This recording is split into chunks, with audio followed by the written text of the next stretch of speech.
Misterios de la Antigüedad. El legendario samurái del antiguo Japón. Incansables guerreros cuyas mortíferas habilidades solo se veían superadas por su ansiedad en probarse a sí mismos, lanzándose al peligro.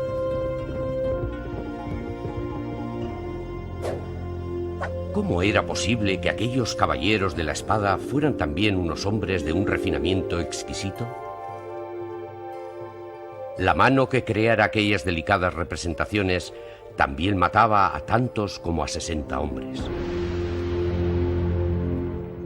¿Qué papel desempeñaron las mujeres en aquel violento y exótico mundo? ¿Por qué los samuráis se convirtieron en ninja, los maestros del siglo y de las técnicas secretas del asesinato? ¿Por qué creía el samurái que su alma salía como el alma de su espada?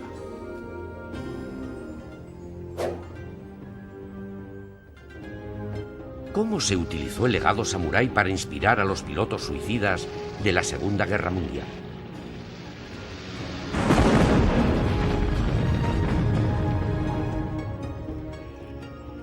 ¿Por qué el legado samurái dura hasta el día de hoy como una inspiración espiritual por Japón y por el mundo?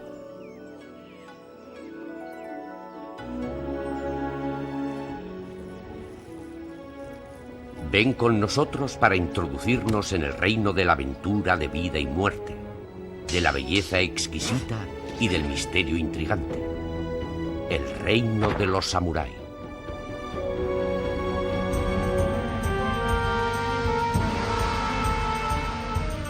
Samurái.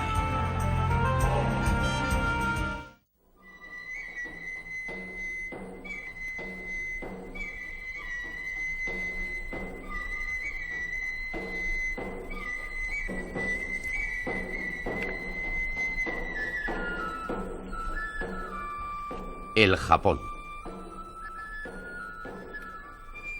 Allí la tradición valora la gracia, la tranquilidad y la armonía con la naturaleza. Pero la tradición también honra a los fieros guerreros del Japón, los samuráis. Su era duró más de 1000 años para acabar a mitad del siglo XIX.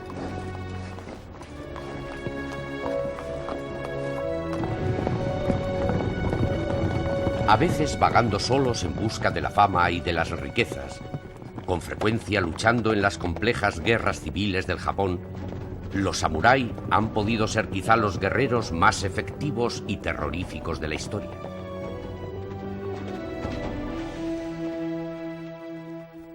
Las leyendas, la ficción popular, las películas en Japón y en todo el mundo representan al guerrero samurái japonés como el espadachín más mortífero que jamás haya existido. ¿Pero fueron tan mortíferos? Sí.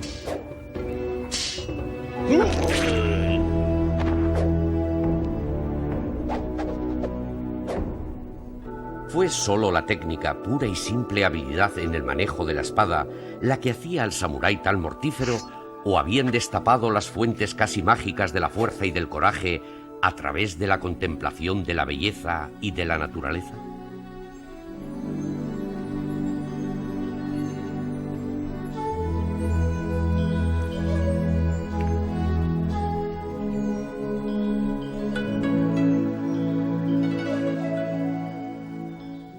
El símbolo del guerrero era un cerezo en flor, y esa constituye una metáfora muy interesante, porque un cerezo en cuanto florece, con la primera brisa ligera, pierde la flor ya que los pétalos son muy delicados. Piensa en llegar al día siguiente, pero inevitablemente cae en la cuenta de que se va a encontrar con su final, y hará de ese final algo noble, algo puro y algo hermoso para él. Creo que eso es muy importante.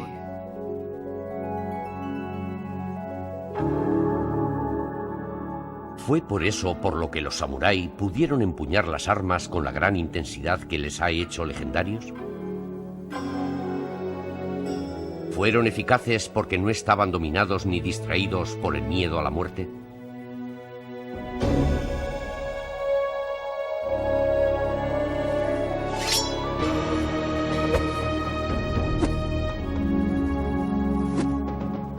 Si alguien va a luchar con valor, no debe agarrotarse por la estúpida tontería de su supervivencia metida en su cabeza.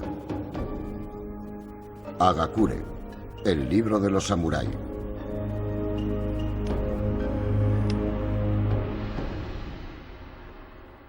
Los guerreros en todas las culturas son preparados para ser valientes frente a la muerte.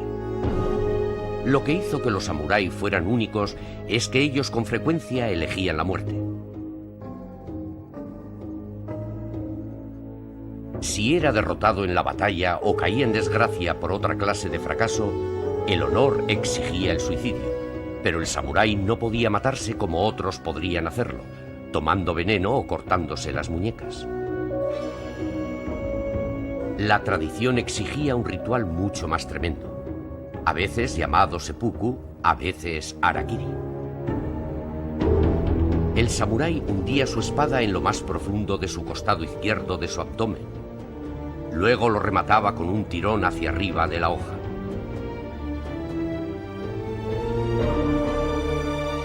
La muerte producida por una herida así puede tardar en llegar horas e incluso días. ¿Por qué los samuráis elegían esta forma particular de una muerte tan atroz? ¿Por qué el abdomen? Porque es el centro del cuerpo. La parte que contiene el alma del hombre. La ambición, la ira, las emociones. Todas esas cosas que contiene dentro de sí y además no mata de repente. Es una prueba de pura voluntad. Por cierto, pocos hombres, aunque fueran samurái de verdad, eran capaces de llevar a cabo su propio desentrañamiento. Para asegurarse de que ese acto final transcurría con toda normalidad, un amigo estaba preparado con su espada. A la primera señal de duda o de angustia, en un último acto de amistad, el hombre con la espada le cortaba la cabeza.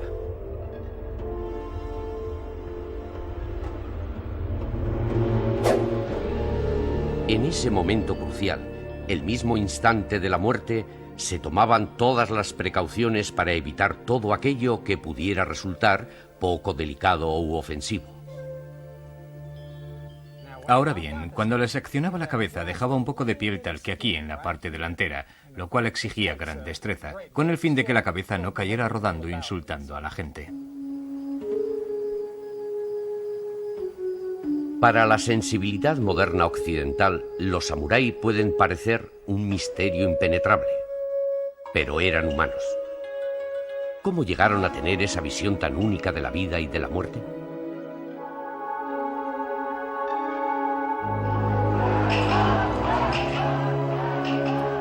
La investigación para llegar a entenderla nos lleva a lo más profundo de la historia y las heroicas leyendas de estas antiguas tierras. La palabra samurái significa servir, y así es como empezaron los samuráis, como guerreros al servicio del emperador del Japón.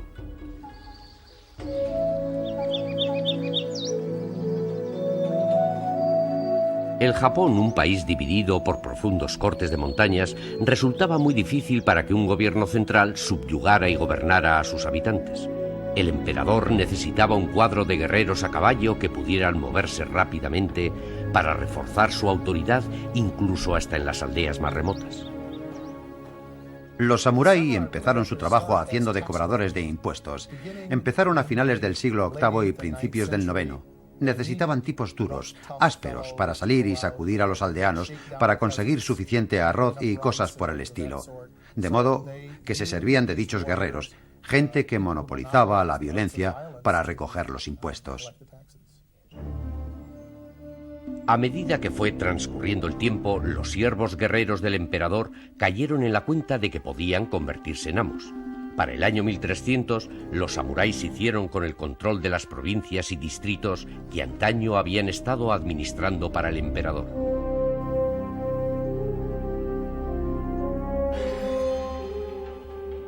Al igual que los caballeros de la Europa medieval, los samuráis construyeron castillos y establecieron jerarquías entre ellos.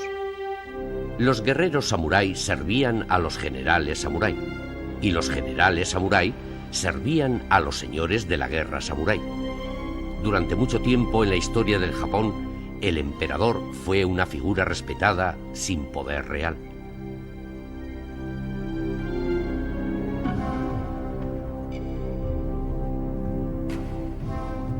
Habiéndose establecido en sus distintos territorios, los señores de la guerra empezaron a luchar entre sí con sus ejércitos de guerreros samurái. Luchaban para su señor, para incrementar sus tierras y aumentar su poder. Pero siempre había algo más en juego, algo más grande, el honor personal del guerrero.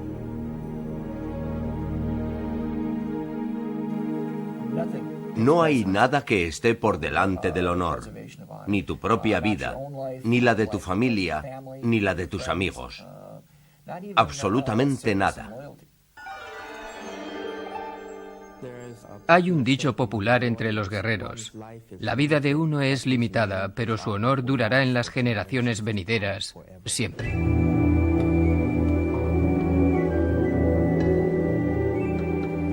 ¿Hasta qué extremos llegaría el samurái para conservar su honor?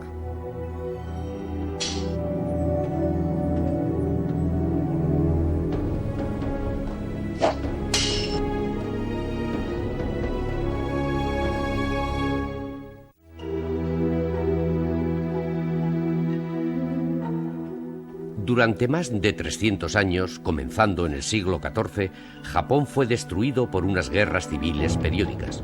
Pero incluso las grandes batallas consistían en duelos individuales simultáneos.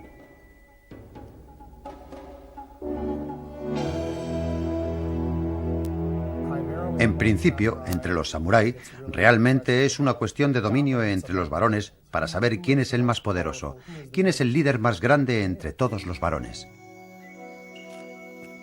¿Cómo se enteraban los guerreros de los méritos de cada uno antes de que comenzara la batalla para que las parejas estuvieran igualadas? Antes de que comenzara la batalla, uno declaraba su pedigrí. Eso era muy importante, porque uno no solo estaba luchando por su bando, sino que uno estaba combatiendo por su honor y su familia. Entonces decía: soy el profesor Farris, y mi padre fue fulano de tal, y trabajó de aquello y lo otro, y nuestras tierras son tales y cuales en tal sitio. Luego luchaba hasta la muerte. Había una razón práctica para esa aparentemente fanática preocupación por el honor. El estatus del samurái podía heredarse, pero en gran parte de la historia del Japón, cualquier hombre podría declararse a sí mismo samurái. Sin embargo, para asegurarse realmente el empleo con una de las facciones en litigio, tenía que hacerse con una reputación y mantenerla.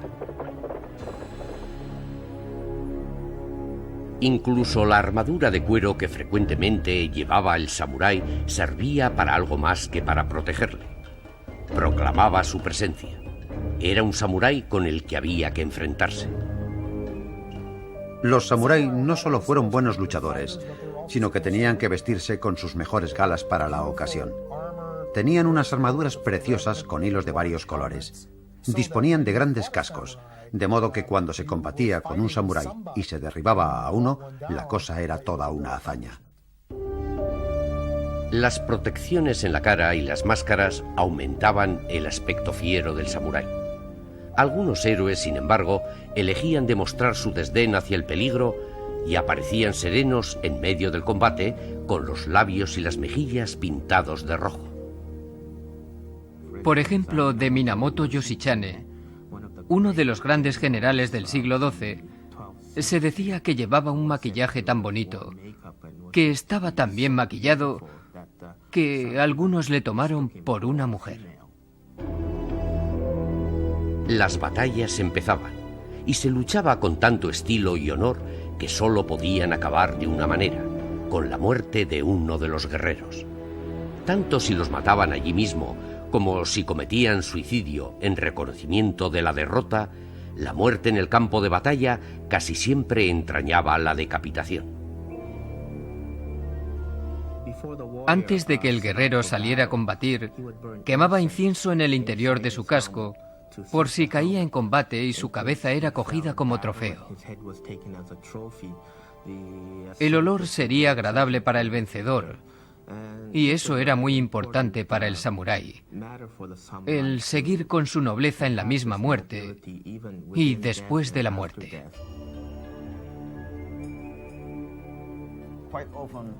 Con bastante frecuencia, un guerrero afirmaba: ahora que has ganado la batalla, córtame la cabeza. Y se hacía así como algo tradicional. Habitualmente el combate era presenciado por ambas partes.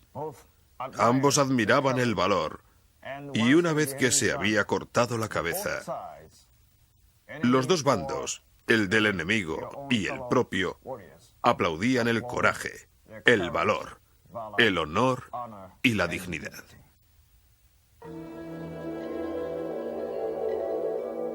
La preocupación por cortar cabezas puede parecer una obsesión grotesca de un pueblo muy antiguo, hasta que el misterio se disipa a través de la comprensión. La cabeza era la prueba irrefutable de que un enemigo había sido eliminado. El samurái victorioso sería recompensado con tierras y otros presentes. Para prepararse para la batalla, el samurái llevaba un pequeño arsenal de armas, un arco con flechas, una variedad de mortíferas lanzas, largas y cortas, y cuchillos. Incluso un abanico, tantas veces el emblema de la delicadeza, era fabricado con elementos de hierro, de tal manera que pudiera ser utilizado para parar el golpe proveniente de una lanza o espada. Con el paso del tiempo, de todo ese despliegue mortal, fue la espada la que iba a convertirse en el no va más de las armas del samurái. En parte se debió a que los señores de la guerra se fueron haciendo más poderosos y tenían que vérselas cada vez con ejércitos más grandes. A medida que el campo de batalla se fue haciendo más amplio, un arma corta como es la espada resulta menos pesada que una lanza larga como tal. Era un arma temible. Paja envolviendo el bambú duplica la textura y resistencia de la carne y los huesos.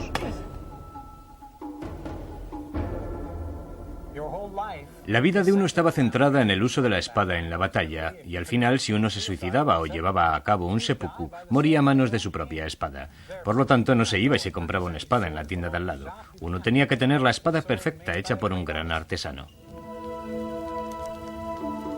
Los métodos fueron evolucionando a través de los tiempos, pero lo esencial permaneció sin cambiar.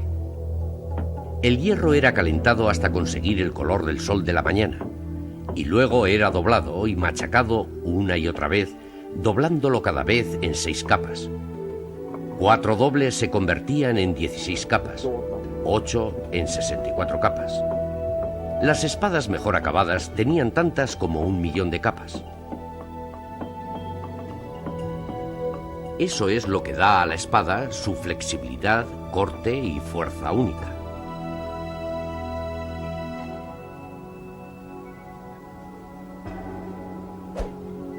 El manejo de un arma tan mortal exigía años de preparación y la práctica incansable durante toda la vida. La idea era entrenarse tanto durante tantos años que en el momento exacto en el que se tenía necesidad de aquella preparación, hacían su aparición la pura emoción y la preparación, y uno manejaba la espada con efecto mortal en el momento exacto, en plena exultación de la emoción.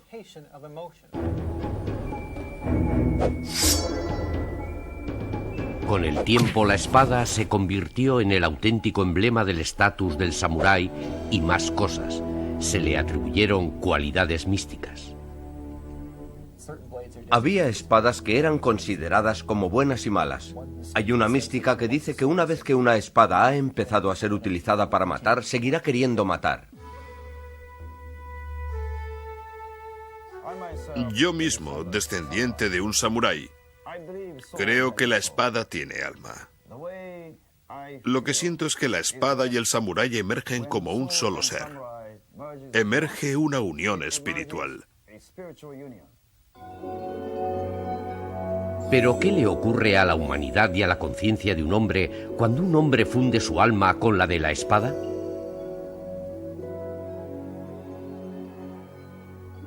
Ocurre que tú no estás matando. Es tu espada la que mata. Tú simplemente eres quien sostiene la espada. No existen consecuencias éticas. Tú sencillamente eres quien sujeta la espada.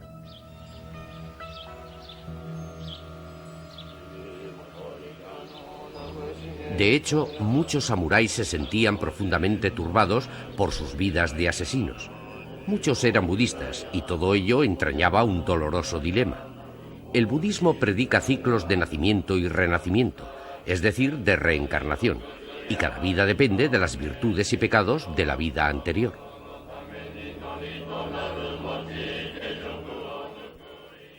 Es un problema tremendamente importante para el samurái. Por una parte, estás haciendo la cosa más despreciable de todas las cosas posibles, matar a gente. ¿Y qué se puede esperar en la otra vida más que horribles sufrimientos y dolor porque anteriormente has llevado una vida tan despreciable? Por cierto, había un dicho samurái que decía que el castigo era volver a nacer en la vida siguiente como samurái. ¿Estaba el samurái realmente condenado a una vida llena de poco más que de guerra y muerte? ¿No había amor? ¿Gentileza?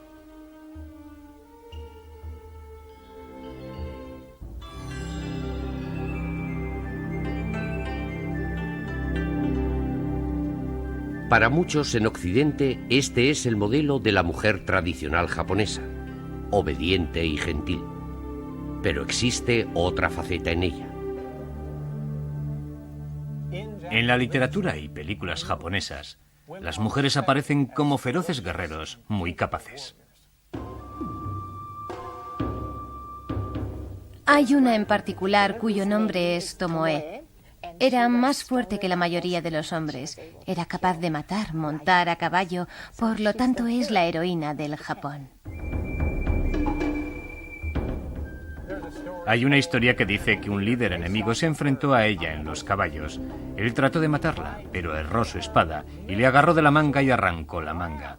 Aquello le molestó tanto a ella que blandió su espada y le cortó la cabeza y se la llevó a su esposo de trofeo como un premio y prueba de que ella lo había matado.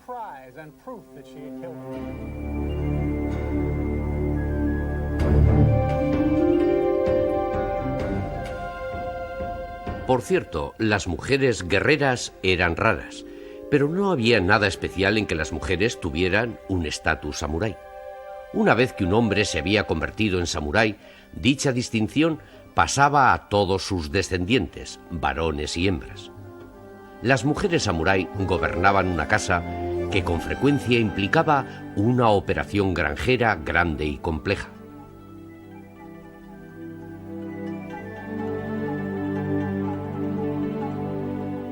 Sin embargo, durante las guerras periódicas que asolaban a todo el Japón, la distinción entre hogar y campo de batalla frecuentemente desaparecía. Si los hombres se habían ido a una campaña lejana, se esperaba que las mujeres montaran una fiera defensa.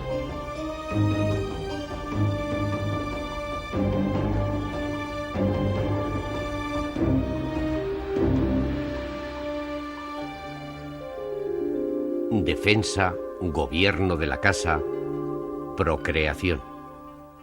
El matrimonio samurái era en gran medida un asunto práctico muy poco romántico. Con frecuencia el matrimonio representaba una alianza política, y las alianzas políticas eran tremendamente inestables.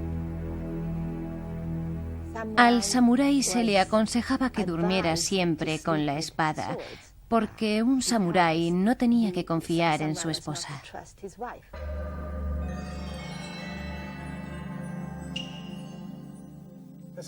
No era una relación amorosa. Las relaciones amorosas tenían lugar entre los hombres, los guerreros samurái, quienes alcanzaban el gran puro amor entre los hombres, tal y como ellos pensaban era lo ideal.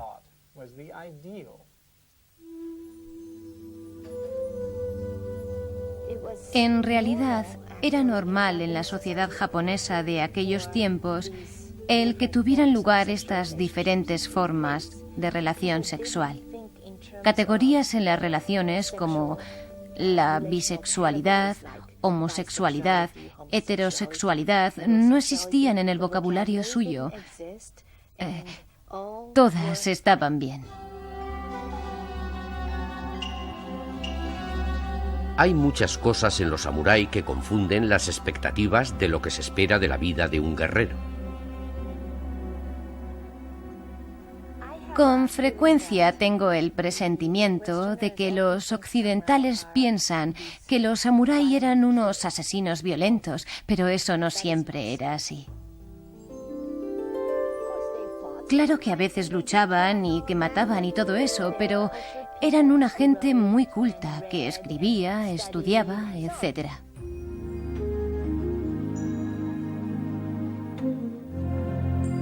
El guerrero también era un poeta. Era una práctica muy común samurái componer un poema antes de suicidarse o antes de ir a la guerra.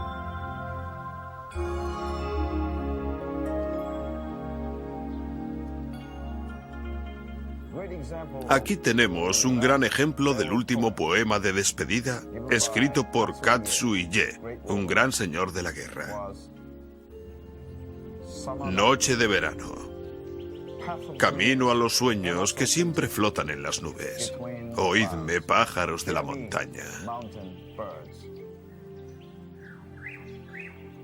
Son versos que él dedica a la despedida del resto del mundo, pero su sueño continúa.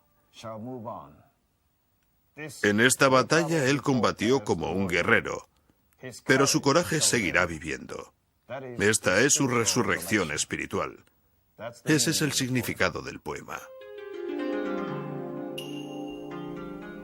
Si un poema de un adiós lírico servía para endurecer el ánimo del samurái que se enfrentaba a la muerte, ¿qué explicación tiene para el logro de un artista guerrero como Miyamoto Musashi?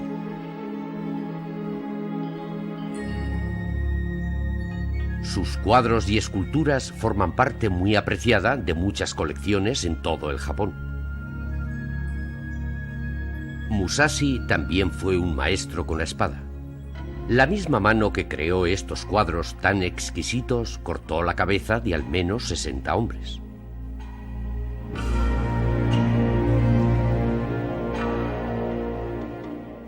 Los logros de Musashi puede que hubieran sido extraordinarios, pero su devoción tanto a las bellas artes como a las artes marciales no fue única. Por cierto, los samurái hacían muy pocas distinciones entre las dos. Ese era el porqué incluso el ikebana, el ritual de colocar las flores, era considerado por los samurái como un arte marcial.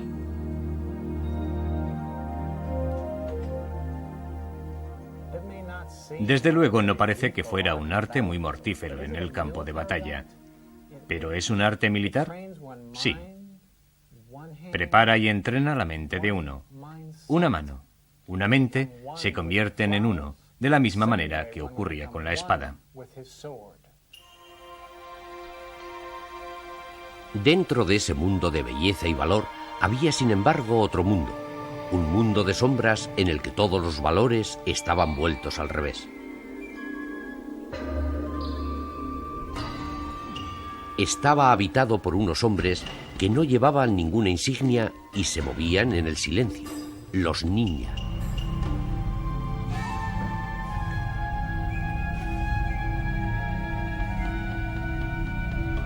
Aunque con frecuencia se establece una diferencia entre el ninja y el samurái, el ninja habitualmente era un samurái que servía de espía y asesino. Aparte de eso, existe muy poca información en la que se pueda confiar. Los ninja, por supuesto, son uno de los grandes misterios del Japón. El arte del espionaje no es la clase de tema sobre el que se solía escribir. Nadie quiere decir, sí, gané esa batalla porque pagué a 50 matones para que fueran y asesinaran a la mitad de los generales antes de que se celebrara la batalla, o pagué a alguien para que me facilitara los planos del castillo.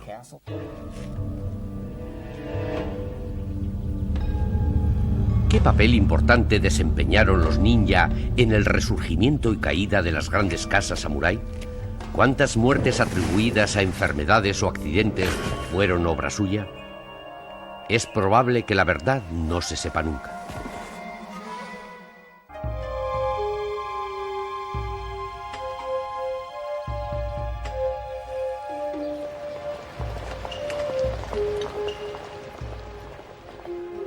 Mucho después de que China y otras partes de Asia hubieran llegado al conocimiento de los europeos, las lejanas tierras del Japón seguían estando prohibidas y siendo misteriosas. Posteriormente, en 1542, un barco chino llegó a la isla Tanegashima, al sur de Japón.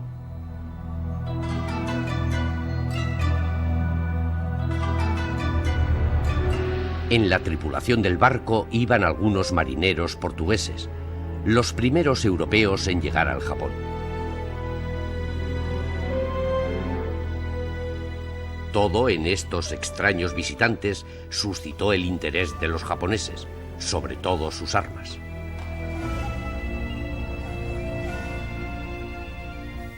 En las manos llevaban algo de unos 60 centímetros o 1 metro de largo, recto por fuera y con un orificio por dentro hecho de una cosa muy pesada. Lo llenaban de pólvora y unas balas de metal. La explosión es como el rayo y el ruido como los truenos. Relato de un testigo presencial. Tanegashima, 1542. El señor samurái de Tanegashima inmediatamente compró 2 de aquellas armas y pidió al maestro encargado de fabricar espadas que las duplicara. Al principio, la mayoría de los samurái desdeñaron las nuevas armas, en parte porque los hombres que las utilizaban podían dispararlas desde lejos sin tener que luchar cuerpo a cuerpo como lo exigía la lucha con la espada. Para muchos samurái clásicos, siempre estaba en juego la batalla con honor. Consiguientemente, muchos se negaron a utilizar el mosquetón. Consideraban el uso de las armas de fuego como la táctica de los cobardes. Sin embargo, tal y como ha ocurrido tan frecuentemente en la historia, la tradición dio paso a la tecnología. Al cabo de 50 años, los japoneses estaban fabricando más armas que cualquier país europeo. Y las utilizaban, claro. Al mismo tiempo, el Japón seguía un proceso de consolidación, ya que cada vez menos señores de la guerra subyugaban a sus vecinos. Las campañas se acabaron en el año 1600 en la batalla de Sekigahara.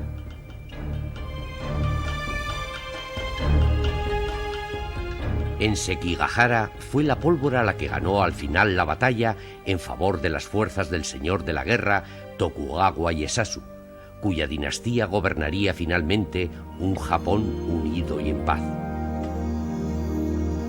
Para proteger la nueva estabilidad, la dinastía declaró al Japón un país cerrado y sellado al mundo exterior. Casi todos los extranjeros fueron expulsados. Se prohibieron las ideas foráneas, las religiones de fuera y las armas extranjeras. Pronto la fabricación de armas cesó casi por completo.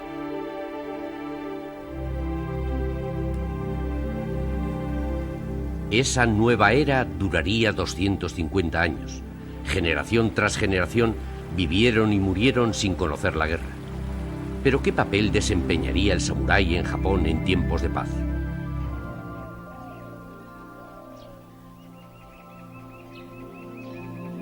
Los fieros pero educados guerreros se convirtieron entonces en administradores.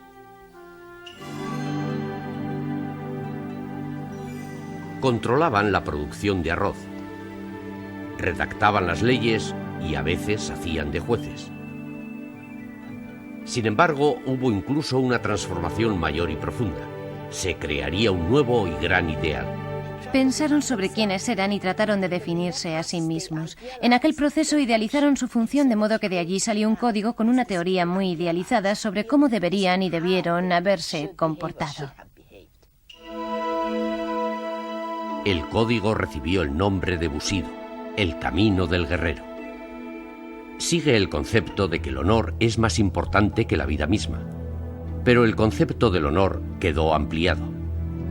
El honor incluyó entonces aceptar la responsabilidad del bienestar de la sociedad en su conjunto.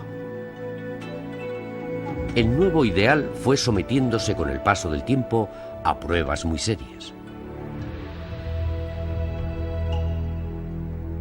El 8 de julio de 1853, 2 siglos y medio después de que el Japón se hubiera cerrado a los extranjeros, un pequeño escuadrón de barcos de la Marina de los Estados Unidos se atrevió a entrar en la bahía de Tokio.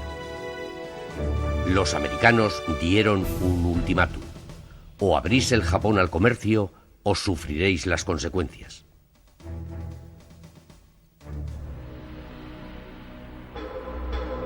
Los samuráis se indignaron, pero se sintieron impotentes ante las armas y los barcos modernos.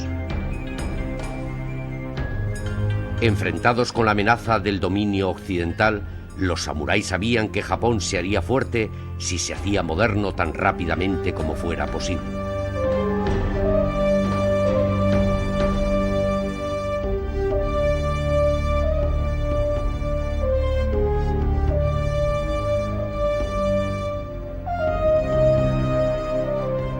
Para abrirse camino hacia la modernización, los samurái, quienes como individuos siempre habían estado preparados para enfrentarse con la muerte, decidieron entonces decretar la muerte de toda la clase samurái.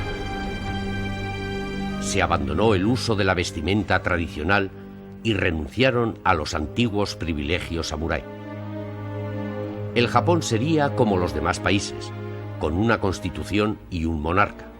Se restauró la figura del emperador como cabeza del gobierno. Los samuráis desaparecieron, pero su legado iba a emerger de una nueva manera terrorífica.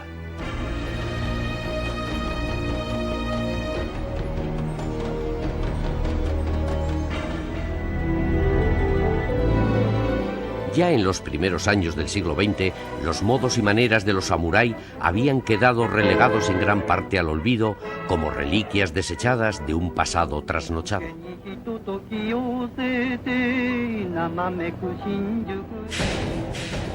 Japón se había sumergido en la vida moderna, pero las nuevas posturas incluían una peligrosa ambición.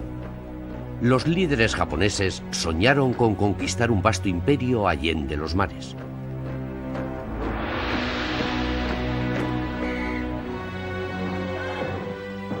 Se invocó el antiguo legado samurái para despertar el fervor popular.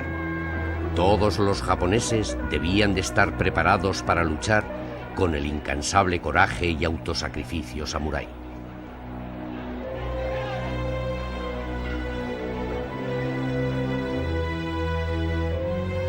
Cuando Japón invadió Manchuria en 1931 y más tarde China, los oficiales del ejército llevaban espadas iguales a las que habían utilizado los samurái. Con la Alemania nazi dominando Europa, los japoneses creían que solo había un poder que podría pararlos en la conquista de toda Asia.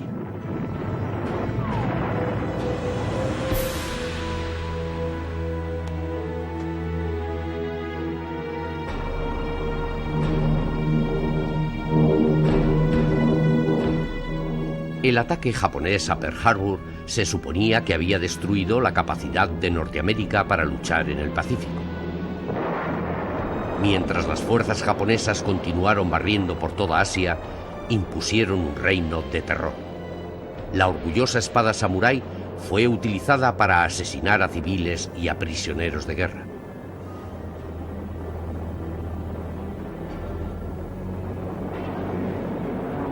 ¿Realmente era el culmen del noble legado japonés o una perversión de ello? Muchas de las atrocidades que los japoneses cometieron en la Segunda Guerra Mundial de alguna manera son atribuidas a la historia samurái. Pero si contemplamos la historia japonesa, eso sencillamente no es verdad. Creo que el gobierno de esa época pervirtió los ideales de los samurái. Dudo mucho que les preocupara la virtud samurái en lo referente a sus propias campañas militares. Cuando los americanos iniciaron la ofensiva y el signo de la guerra se volvió contra Japón, se cumplió uno de los principios básicos de la tradición samurái. Muchos japoneses se rindieron, pero otros muchos, al igual que los samurái, eligieron la muerte. una cámara de combate americano grabó los escalofriantes últimos momentos de algunos, incluidas estas mujeres civiles.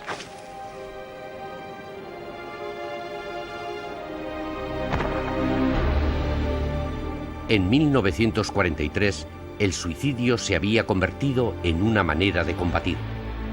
Inspirados por el patriotismo y el ideal samurái, fueron denominados pilotos kamikazes, pilotos del viento divino.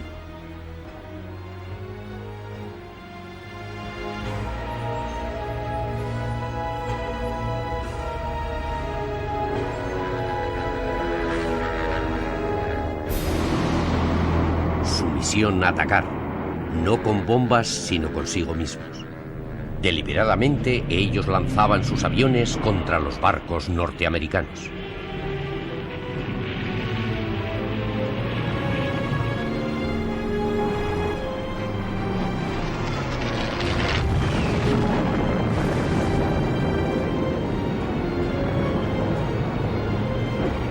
Finalmente, en agosto de 1945, los americanos soltaron el arma que puso un terrible y repentino fin a la guerra.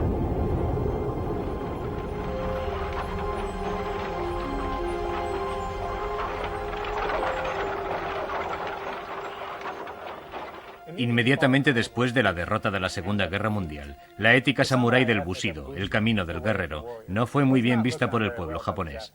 Recordaba demasiado las atrocidades de los tiempos de guerra y también el fracaso. Sin embargo, a medida que el Japón fue reconstruyéndose, fue restaurada la imagen del samurái. Una industria del cine muy pujante colaboró a expandir el ideal por todo el mundo. La tradición samurái de valor y honor había sido forjada a través de casi 800 años de guerras. Posteriormente, en los tiempos de paz, se convirtió en un código de servicio y de justicia. La Segunda Guerra Mundial presenció cómo había sido mal utilizada. ¿Qué papel jugará el orgulloso legado en el futuro? Hay toda una nueva generación que está abrazando lo que el mundo puede ofrecer y a su vez dará al mundo lo que Japón tiene que ofrecer, capitalizando todo lo que es bueno, honesto y decente en la ética Bushido.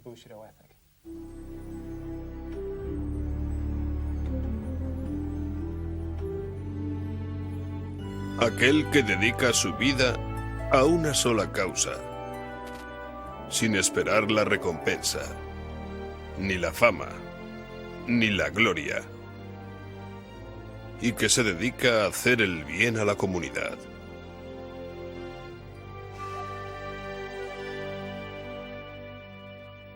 Aquellos que en su corazón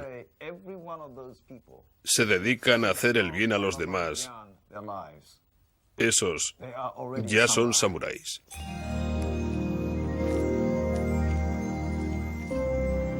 Y de esa manera, la determinación, el autosacrificio y la gracia de una clase guerrera que antaño fuera remota y misteriosa, enriquecen ahora el erario del mundo con una inspiración noble.